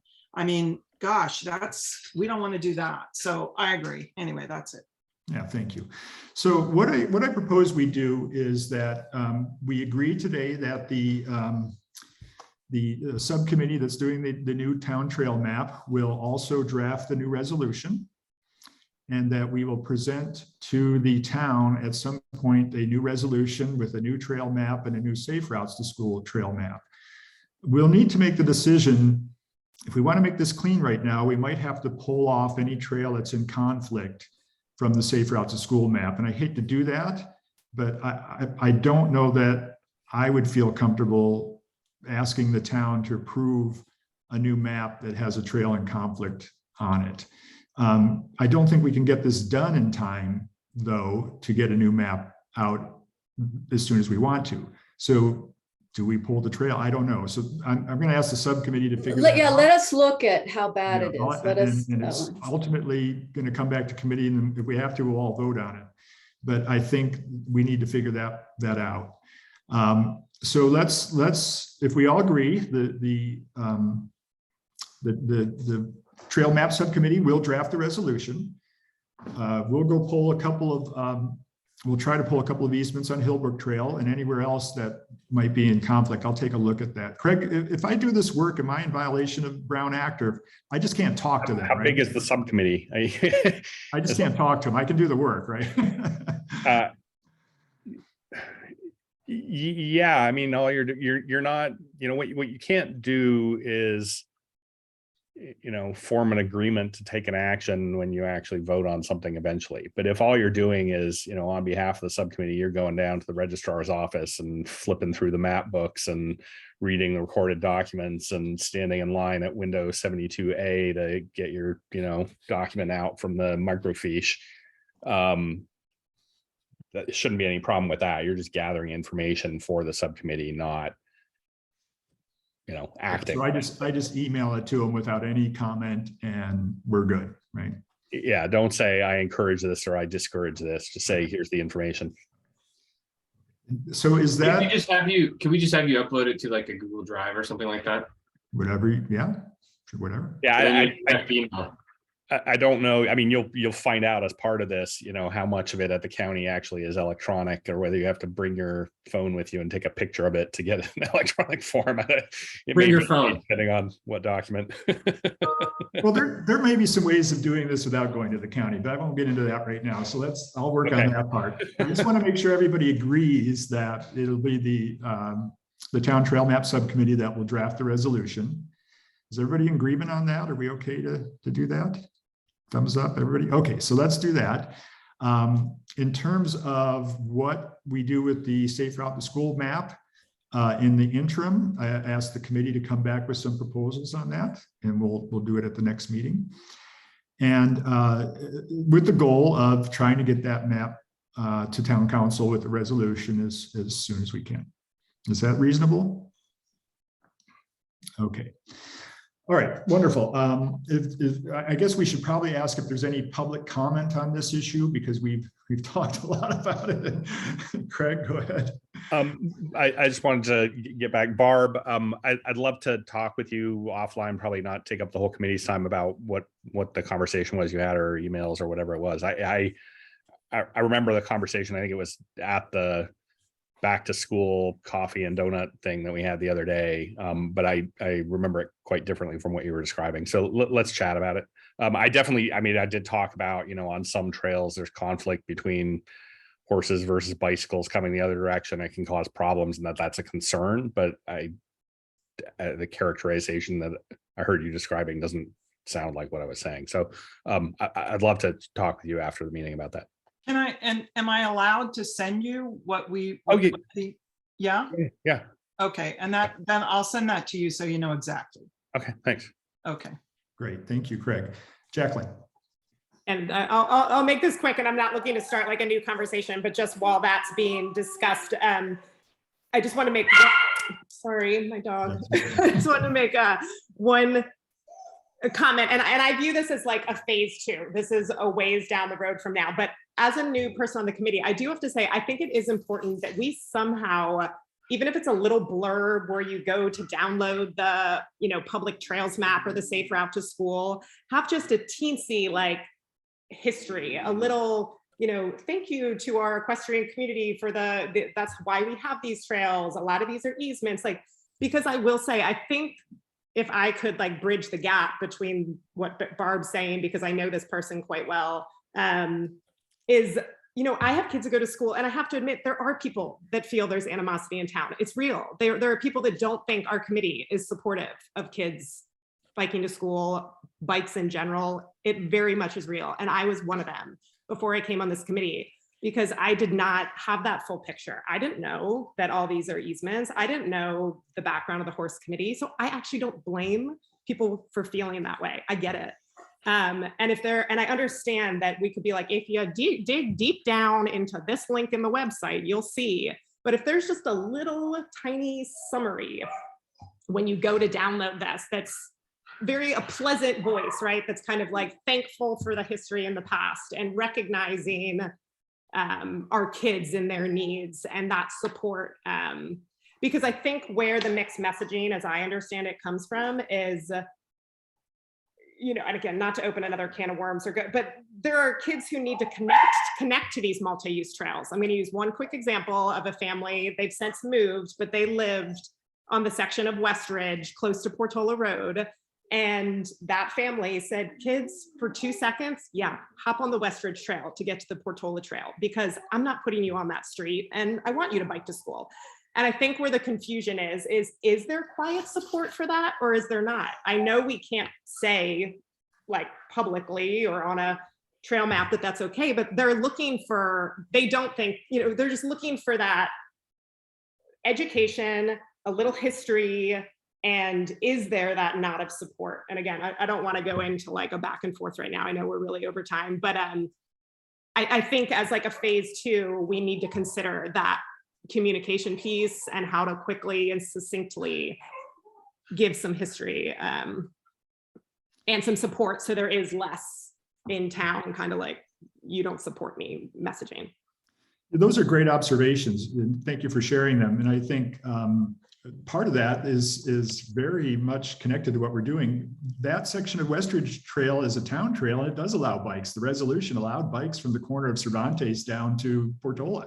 Another trail that's in I actually, just to clarify, I mean actually on Westridge Road, on the road part, which is a town trail, but it's not okay. Oh, I see what you're saying. Okay. Yeah, they just lived, but that section of Westridge is sketchy with cars, so they hopped on it anyway. And I kind of get that. And I think the point is they felt people used to be kind of okay with that. Just let's not talk about it, but it's okay. That's exactly how things work. And that's how I think that was the basis of the 2007 resolution is, you know, let's just all get along and, you know, but we'd never be able to pass such a thing today. Those are good observations. I think that's important. I really liked your guys' idea about a marketing campaign. I also put on our agenda here, we won't really have time to talk about it today, but all these documents that are up on the website, the seasonal trail closure information, the trail etiquette document, the trail easement document that Howard put together, it's all in the open space section of the town's website. So we're not doing ourselves any favors here.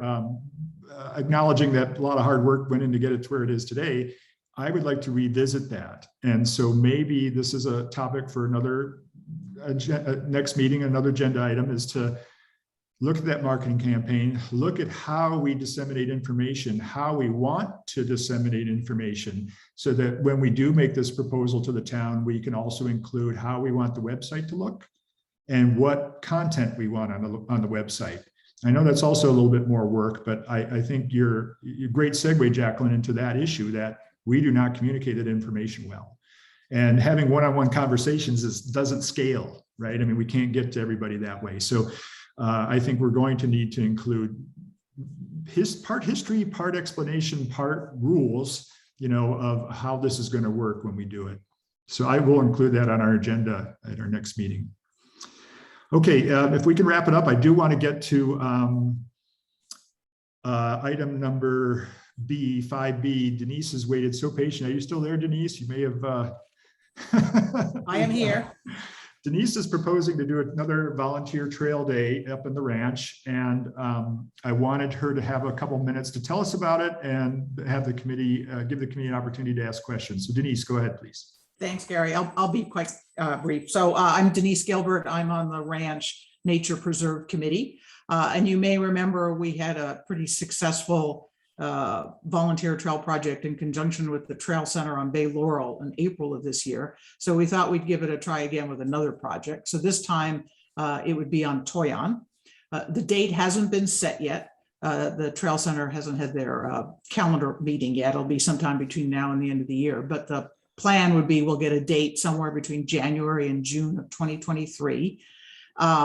It would go on Toyon from the water tank up.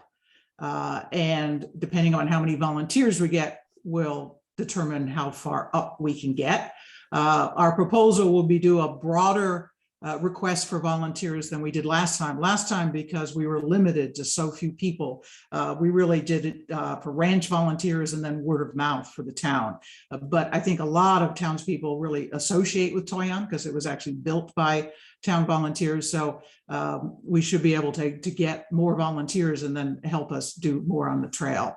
There are 3 areas of focus. The main one has to do with restoring the width in many places. I think as people know, if you walk up Toyon on your left, through most of the trail is a slope. And so dirt comes down, leaf debris. And so what it does is it fills up that inner corner of the trail, and it's narrowing the trail and pushing it closer to the edge.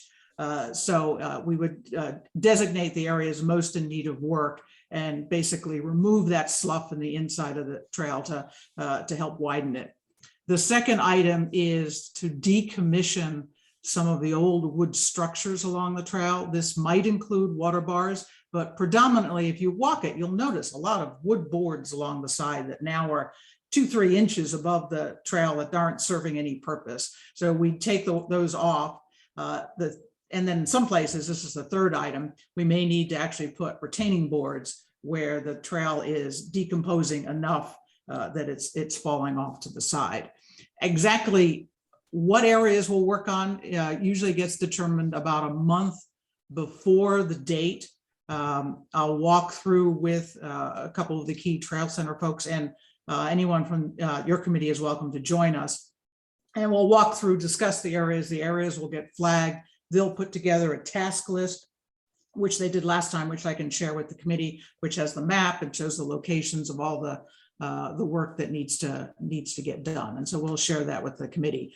And also, like we did last time for Howard, we'll walk through with Howard or someone from his group just before we do the work, and then we'll do a walkthrough afterwards to make sure that the work was done, according to what was put on the task list. So that's the brief summary. Any questions? How would you oh, go ahead. This, I think, is an incredible example of what we could do for some of the other trails that need easy work that we don't have to involve Howard's group in necessarily. What is the name of the group again that you're working with, Denise? It's called the Trail Center. It's a nonprofit group, and they do building trails mostly throughout the Bay Area. They work with most of the open space preserves, and we had just run into them because a couple of their members are avid hikers in the ridge and had suggested some projects. That's how that came about. I think it's incredible and a fabulous example of how the community could work on the trails versus the Public Works Department.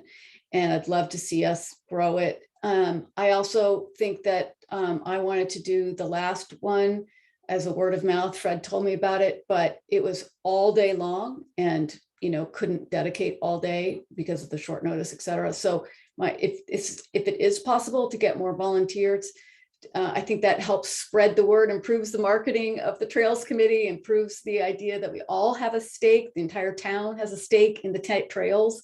So if you could do shifts, you come from 8 to 10 and you get to do it. I know you have to retrain people and it's hard, but if you guys could consider that, the more involvement we can get from the town, the more this helps our trails be preserved.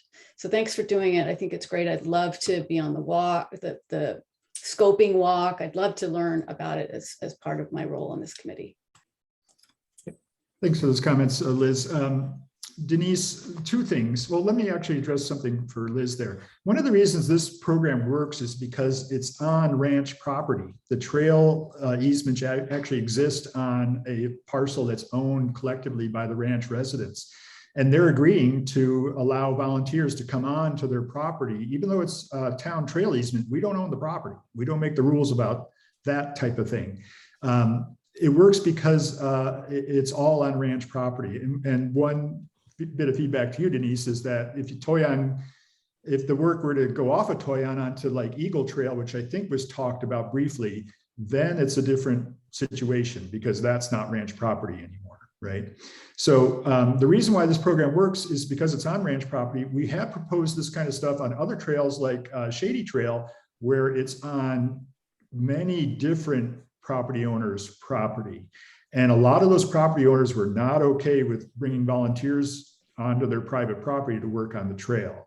So it becomes complicated in situations like that. So just heads up. I don't disagree with anything you said. I love volunteer work. It's a great program. I think the last time Denise did this, it worked out really well. So I'm supportive of it. So the question is to you, Denise, this is not including Eagle Trail, right? This is only Toyon Trail? No, and I believe the Trail Center is separately talking with Howard about Eagle Trail because they do have a project on Windy Hill.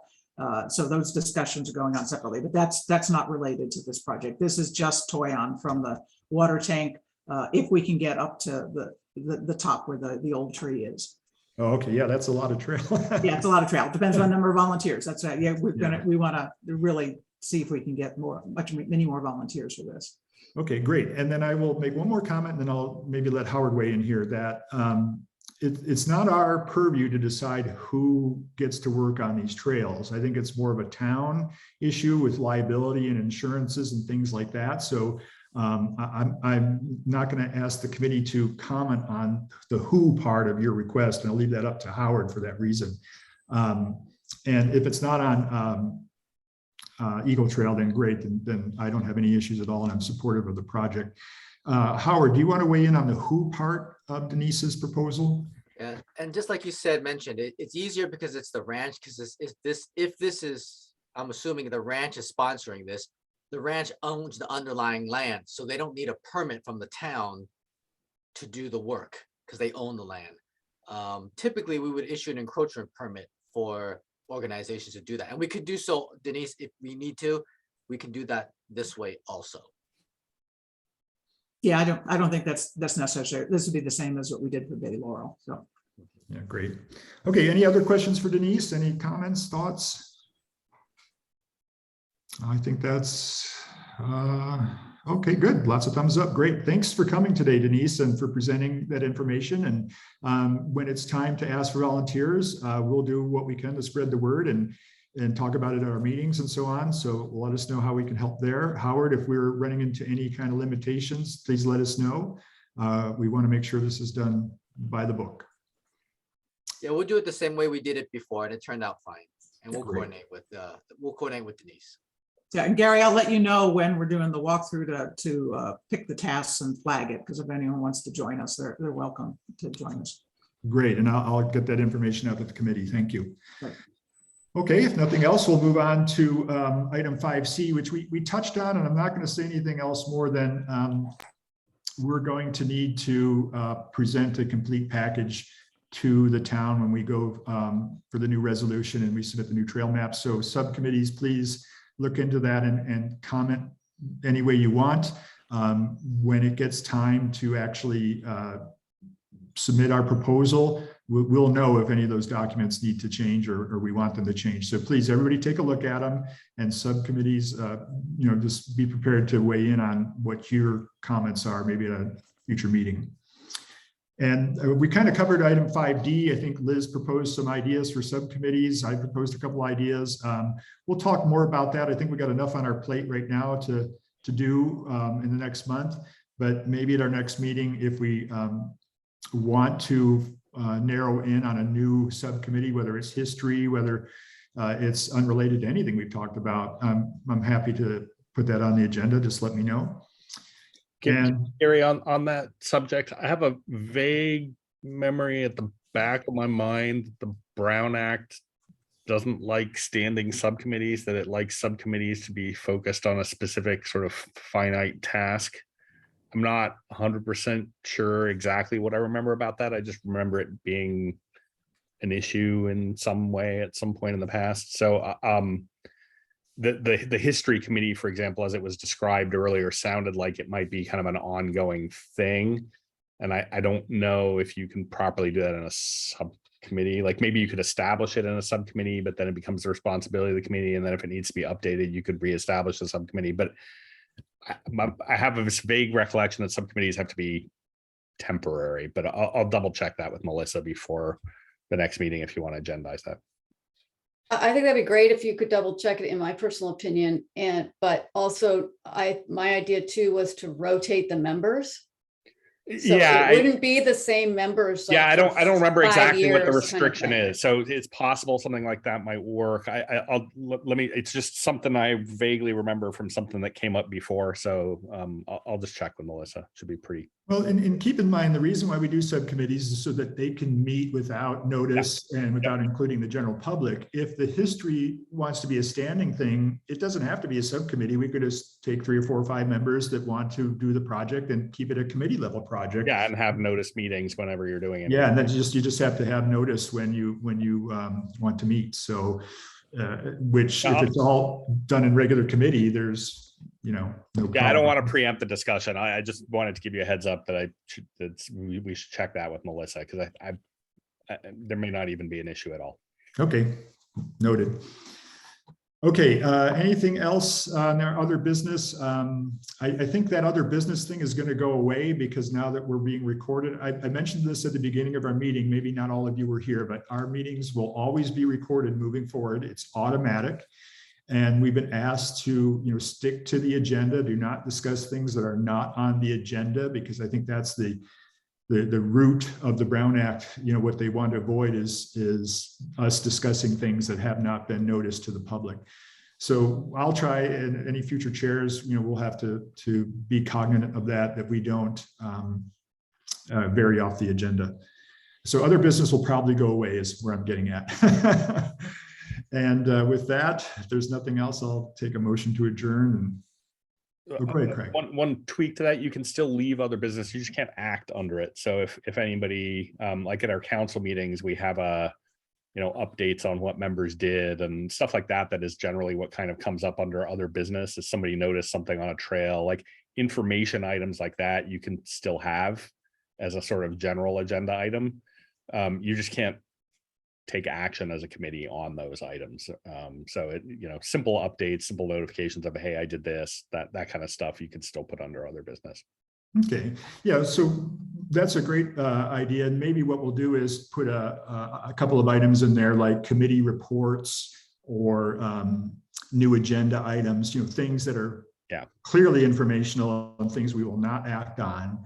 And then we'll have a placeholder for those. Good idea, Craig.